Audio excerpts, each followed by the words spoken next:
políticas econômicas, desenvolvimentismo e monetarismo. Vez ou outra, um debate emerge no meio das ciências econômicas, que por sua vez, ultrapassa fronteiras nos recintos acadêmicos e chega à grande imprensa, onde o maior dilema nacional se faz como um verdadeiro embate de ideias. Trata-se das políticas econômicas a serem adotadas no Brasil. Em torno dessa controvérsia, estão dois grupos distintos de economistas os quais adotaram linhas doutrinárias específicas. De um lado, temos os liberais ortodoxos, ancorados sob a perspectiva de Milton Friedman e a Escola de Chicago, que adotam a austeridade com as contas públicas, através das políticas fiscal e monetária, como instrumentos que conduziriam a economia de um país rumo à estabilidade e que o progresso a partir daí ocorreria por si só, de maneira natural e quase que automática. Opostos a esse pensamento, estão os economistas desenvolvimentistas heterodoxos, inspirados em teses keynesianas ou de seu patrono, John Maynard Keynes, os quais acreditam que deva haver gasto público,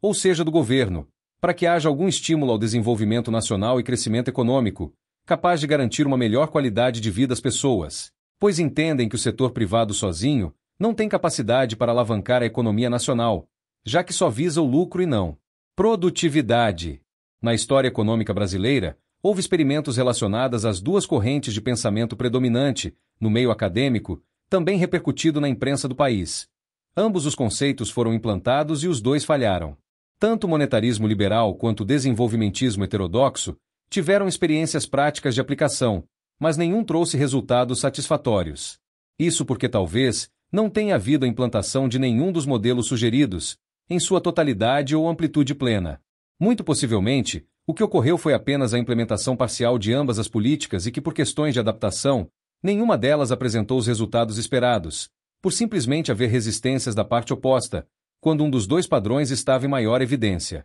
Durante as décadas de 1930 a 1980 do século XX, a economia brasileira registrou o segundo maior crescimento econômico do mundo, só perdendo para o Japão. Contudo, o custo social de todo esse desenvolvimento a fórceps foi a explosão da dívida externa e inflação. Embora seja algo muito relacionado à crise fiscal americana dos anos 1970, em decorrência de gastos com a Guerra Fria, o fim da paridade ouro-dólar e as duas crises do petróleo em consequência disso. Com a implantação das políticas neoliberais a partir dos anos 1980, essencialmente no Reino Unido e nos Estados Unidos, as demais economias patinavam em função de crises no saldo em transações correntes, devido ao encarecimento das importações de petróleo, inviabilizando o desenvolvimento da maior parte dos países do mundo, enquanto os dois inicialmente citados se despontavam à frente dos demais. A exceção em todo esse contexto era o Japão, o qual ainda demonstrava possuir robustez econômica com exportações pujantes e por estar na vanguarda da fronteira tecnológica da época.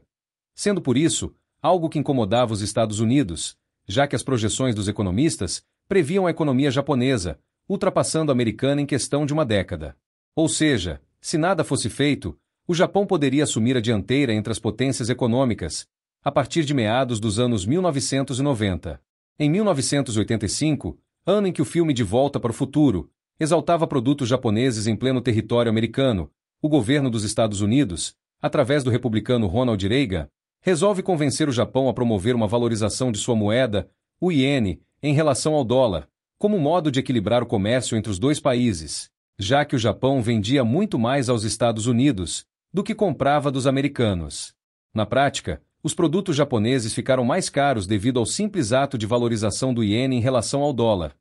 Isso, sem que fosse preciso aos americanos apelar para o aumento de tarifas de importação, tal como vem ocorrendo agora. Mas por que o Japão concordou em prejudicar suas exportações aos Estados Unidos ao aceitar essa proposta? De acordo com o professor da Universidade Ritsumeikan de Kyoto, Hiroaki Watanabe, o governo japonês não tinha muita escolha na época, e por isso, foi obrigado a concordar com a proposta americana por uma razão muito simples. Depois da Segunda Guerra Mundial, o Japão passou a ser muito dependente da segurança dos Estados Unidos, o que, portanto, tornou difícil ao Japão resistir a esse tipo de desequilíbrio de poder, disse o docente japonês ao ser ouvido pela BBC News. Ou seja, o que o professor da universidade japonesa disse foi tão somente o óbvio, de que nenhum país pode garantir desenvolvimento econômico sem antes certificar sua soberania por meio dissuasivo militar e isso, países como o Japão e muito menos o Brasil, possuem. Portanto, de nada adianta ao Brasil se lançar em qualquer proposta de desenvolvimento de modo mais cartesiano,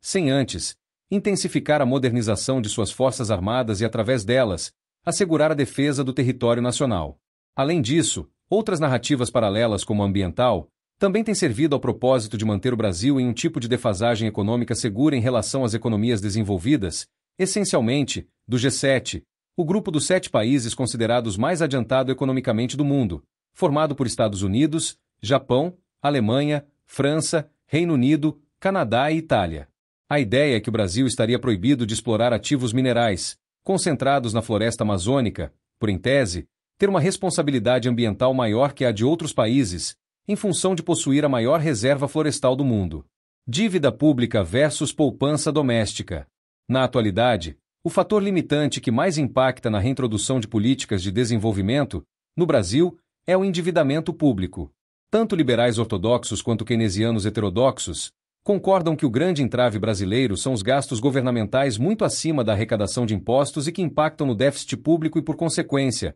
da dívida soberana nacional. Ainda que se trate de um nível de endividamento considerado baixo para os padrões globais, o Brasil, com uma dívida ao redor de 76% do PIB, precisa oferecer elevados prêmios de risco a seus credores, devido à grande insegurança e incerteza fiscal que predomina no horizonte governamental do país. Entretanto, enquanto os liberais ortodoxos recomendam corte de gastos públicos, os heterodoxos keynesianos sugerem melhoras na qualidade do gasto. Isso porque a adoção de simples medidas de estímulo, tais como a renúncia na cobrança de impostos ou a concessão de financiamentos da parte de bancos públicos, com juros subsidiados, tem servido apenas para melhorar a performance operacional e os lucros das empresas, em contrapartida com resultados muito pífios sobre a produtividade, os quais a culpa recai sobre trabalhadores, por serem vistos como de escolaridade ou qualificação profissional insatisfatórios. O resultado de políticas governamentais, de estímulo econômico mal elaboradas, se observa na explosão do déficit público que praticamente dobrou de tamanho,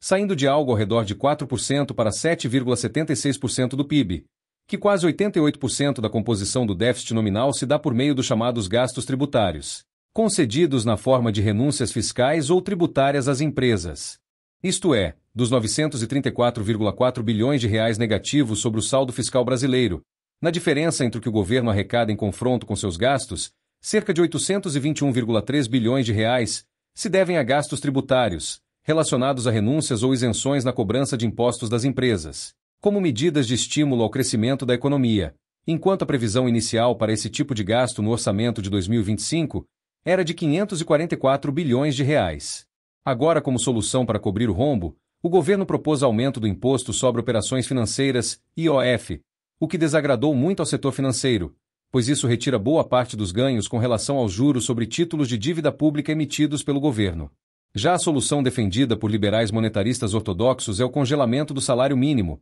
para que outros gastos indexados a ele, tais como despesas com seguridade social, também sejam contidos. Para eles, o maior problema dos gastos do governo são aqueles relacionados ao estado de bem-estar social, e não os gastos tributários concedidos a empresas, como de fato se apresentam em maior proporção sobre o déficit. Desse modo, enquanto se perde tempo em longos debates sobre como solucionar a questão do déficit e do endividamento público, o país deixa de formar poupança doméstica, que atualmente se encontra ao redor de 16,3% do PIB, que é muito baixo para ver investimentos. O ideal seria que o Brasil tivesse ao menos o dobro desse percentual, isto é, cerca de 33%. Mas o que é poupança doméstica? Poupança doméstica é todo montante de recursos financeiros tanto de pessoas, empresas ou governos que, uma vez investidos em fundos de aplicação financeira, podem ser usados para o financiamento em projetos de desenvolvimento, como plantas ou máquinas industriais, infraestrutura de transportes como rodovias, ferrovias, hidrovias, portos e aeroportos, além de fontes de geração, transmissão e distribuição de energia, bem como ainda de telecomunicações como redes de internet e inteligência artificial. Como formar poupança doméstica? A melhor maneira de um governo promover a formação de poupança doméstica é eliminar os subsídios que ocasionam em privilégios tributários, onde uma casta de empresários, que já paga poucos impostos, é beneficiada com mais isenções. Além disso, o governo pode estimular ainda a formação de fundos soberanos, trocando dívida pública por poupança pública, o que reduziria os juros sobre o passivo nacional em títulos públicos. Com isso, o governo poderia realizar investimentos em infraestrutura. E por que os liberais ignoram os gastos tributários? Apesar de se tratar de quase 88% do déficit nominal brasileiro, Os gastos tributários sobre renúncia de impostos concedidos a empresas é quase que completamente ignorada pelos liberais por uma razão muito simples.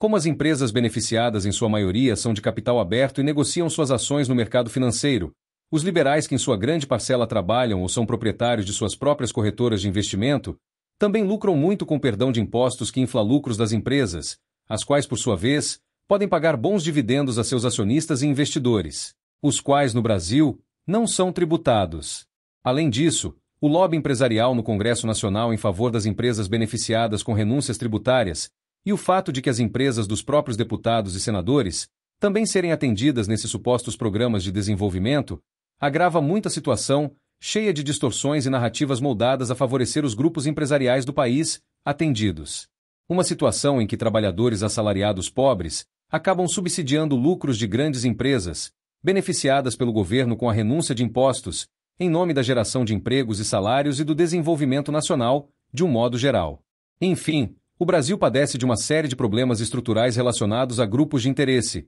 que não lhe permite adotar políticas públicas de amplitude pura e sem contaminações de ordem conjuntural dado a fatores de influência política e econômica, que atrapalham a adoção de qualquer um dos modelos de maior proeminência, especificamente, o desenvolvimentista keynesiano e o monetarista liberal.